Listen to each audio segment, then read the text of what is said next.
C P എമ്മിൻ്റെ അഭിപ്രായം എന്താ അത് പറ. സി പി എമ്മിൻ്റെ അഭിപ്രായം പറ. സി പി എം 30 കൊല്ലക്കാലം അവരുടെ കൂടെ ആയിരുന്നു. അവർ ഞങ്ങൾക്ക് പിന്തുണ തന്നിട്ടുണ്ട്. ആ പിന്തുണ ഞങ്ങൾ സ്വീകരിച്ചിട്ടുണ്ട്. അത്രയേ ഉള്ളൂ. അല്ല, സി പി എമ്മിൻ്റെ അഭിപ്രായം എന്തായിരുന്നു? നിങ്ങൾ അവിടെ നിന്ന് വരുന്ന ആളാണല്ലോ. സി പി എമ്മിൻ്റെ അഭിപ്രായം എന്താ അത് പറ.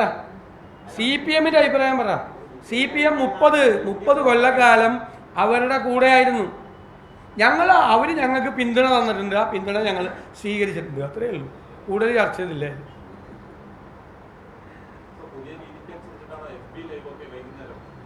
അല്ല, തെരഞ്ഞെടുപ്പല്ലേ, നമ്മൾ അഗ്രസീവ് ക്യാമ്പയിൻ. പിന്നെ ഞങ്ങളുടെ ജില്ലാ കോൺഗ്രസ് കമ്മിറ്റി ഒരു പുതിയ മാതൃകാപരമായിട്ടുള്ളൊരു ഡിജിറ്റൽ സ്റ്റുഡിയോ സ്റ്റാർട്ട് ചെയ്തിരിക്കുക. അതൊക്കെ ഉപയോഗിക്കണ്ടേ?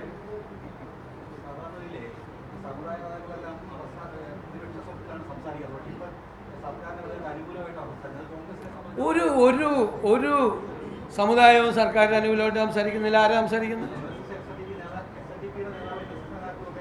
അല്ലല്ല, അദ്ദേഹത്തിൻ്റെ ഏതൊക്കെ നിലപാട് ഓരോ സമയത്ത് ഓരോ അങ്ങനെ ഇവിടുത്തെ കേരളത്തിൽ ഒരു സമുദായ നേതാക്കളും സർക്കാരിന് അനുകൂലമായ ഒരു സ്റ്റാൻഡ് എടുത്തിട്ടില്ല. ആരും എടുത്തിട്ടില്ല. അവർക്കൊക്കെ അത് പറയാനുള്ള സ്വാതന്ത്ര്യമുണ്ട്. ആരും പറയാനും ഞങ്ങൾക്ക് വിരോധമില്ല. പക്ഷെ ആരും പറഞ്ഞിട്ടില്ല. എല്ലാവരും എല്ലാ മനുഷ്യരും കേരളത്തിൽ ഇതൊന്ന് താഴെ ഇറങ്ങാൻ വേണ്ടി കാത്തിരിക്കുക. ഇതെങ്ങനെയെങ്കിലും ഒന്ന് താഴെ ഇറങ്ങാൻ വേണ്ടി കാത്തിരിക്കുക.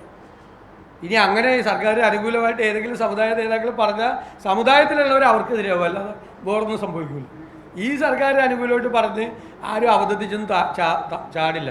അത്രയൊക്കെയുള്ള സാമാന്യ യുക്തി സമുദായ നേതൃത്വത്തിലിരിക്കുന്നവർക്കുണ്ട്. വെറുതെ അവരെതിരാകാൻ നോക്കില്ല. മനസ്സിലായി? അതിനെന്താ, അതൊക്കെ മാറി വരണ്ടേ. ഞങ്ങൾക്കൊരു വനിതാ മേയർ ഉണ്ടായിരുന്നല്ലോ ഇവിടെ 5 കൊല്ലക്കാലം. ഇനി 5 വർഷം ഇവിടെ ആയിരുന്നു. ഇനി 5 വർഷം അടുത്തത് വനിതാ മേയർ വരട്ടെ. അതിനെന്താ, സ്ത്രീകൾ നല്ല ഒരുപാട് കാര്യങ്ങൾ പല പഞ്ചായത്തുകളിലും മുനിസിപ്പാലിറ്റികളിലും കോർപ്പറേഷനുകളിലും ചില സ്ഥലത്ത് പുരുഷന്മാരെക്കാൾ നന്നായി ചെയ്തവരുണ്ടല്ലോ ഇഷ്ടം പോലെ. അവർ വരട്ടെ. ഞങ്ങൾ പല സ്ഥലത്തും ഈ 50% റിസർവേഷൻ കഴിഞ്ഞിട്ട് 55-60 ഒക്കെ കൊടുക്കുകയാണ്. ജനറൽ സീറ്റ് വരെ സ്ത്രീകൾക്ക് കൊടുക്കുകയാണ് പല സ്ഥലത്തും. കാരണം അവർ കേപ്പബിളായിരുന്നു പല സ്ഥലത്തും. അപ്പോൾ ചിലപ്പോൾ അവർ തന്നെ നിന്നാൽ ജയിക്കും. അവരാണ് ജയിക്കാൻ കൂടുതൽ സാധ്യതയെങ്കിൽ ഞങ്ങൾ അവർക്ക് കൊടുക്കുക. അപ്പോൾ 50% സംവരണം കഴിഞ്ഞ് ഞങ്ങളുടെ പല സ്ഥലത്തും നോക്കി 60%. എൻ്റെ പറവൂർ മുനിസിപ്പാലിറ്റിയിലേക്ക് 60. അല്ല, അതൊക്കെ ജനറൽ സീറ്റിൽ സ്ത്രീകൾ മത്സരിക്കുന്ന ആ സാധ്യതകളെല്ലാം ഒത്തുവന്ന് അവർക്ക് കൊടുക്കും. പാർട്ടി അതിന് ഒരു ജനറൽ സീറ്റിൽ സ്ത്രീകൾക്ക് കൊടുക്കാൻ പാടില്ല എന്നുള്ള തീരുമാനം കോൺഗ്രസിനില്ല. നന്നായി വർക്ക് ചെയ്യുന്ന ചില ആളുകളൊക്കെ പേരുകൾ അവരുടെയൊക്കെ വാർഡുകളിൽ ജനറലായപ്പോൾ വന്നിട്ടുണ്ട്.